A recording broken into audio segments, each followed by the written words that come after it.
All right, welcome back to All Day. It is expensive to raise a family, and one of the biggest ticket items, as we know, is childcare. So Bankrate just took a look at costs for infant care specifically, and some numbers that really stood out to us. They found that care for one infant costs at least 10% of a family's median annual income in almost every state. So that tells you how big this problem is and how vast this problem is. Bankrate Analyst Alex Gailey is with us. Hi, thanks for joining us, Alex. We appreciate you being here. Hi, thank you for having me here today. Yeah, so how did you guys tackle this issue? It's huge, it's complicated, but it affects so many people. Yeah, it is complicated and it's an issue that affects so many families across the country. We looked at the percentage of income that a typical family in each state would have to allocate to afford average infant care costs. And these estimates came from the Census Bureau and Child Care Aware of America as recent as last year. And for the purpose of this study, we really focused on average prices for full-time daycare for one infant. Okay. I didn't prep you on this, but do you have any thing for Minnesota specifically? Is there anything that you can share for our state? Minnesota ranked among the top 10 least affordable states for infant care. So a Oh, typical wow. family in Minnesota would have to allocate roughly 17% of their annual income to afford full-time center-based care for one infant. And would we compare that to the stat I just read, which was the at least 10% of a family's median annual income in almost every state? So ours would be 17 compared to that 10 for most?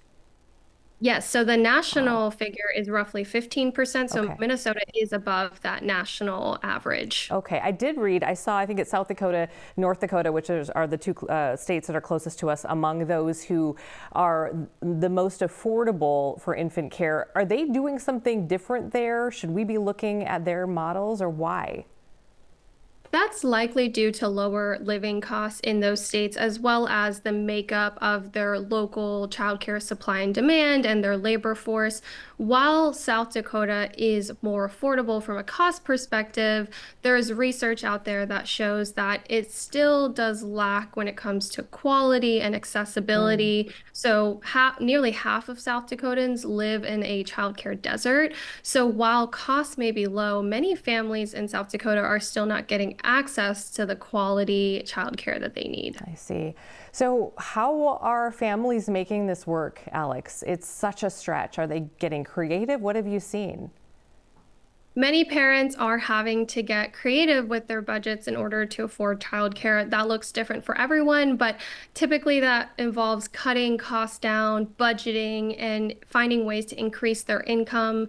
Common cost-cutting strategies may involve canceling subscriptions, shopping what's on sale that week at the grocery store, or buying in bulk. It could mean limiting vacations. And many families are also trying to find additional streams of income through side hustles, or they're relying on family members to get free childcare. And sometimes they even have to cut back on their retirement savings or other financial goals just to afford it. Yeah, we see that a lot with families relying on family members and friends, and that's a whole nother segment that we could do, because that dynamic is heavy as well for everybody, heavy load for a lot of people. So what solutions do you think families are looking for from, say, their employers or even our government and the system that could change? What things could change to help them out? Every state has a childcare subsidy program, and you may qualify for it without realizing it. I highly recommend contacting your state or local family services office to see what services, tax breaks, and financing opportunities are available to you. In Minnesota, for example, family of four earning roughly $65,000 can qualify for childcare subsidies.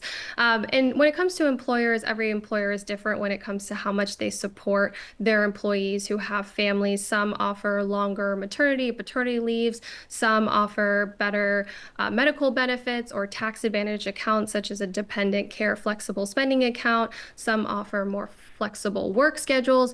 I would just encourage you to make sure that you talk to your employer about what family benefits are available to you so that you're taking full advantage of them.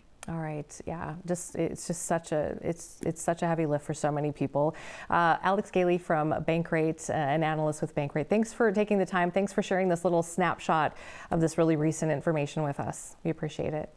Thank you. All right.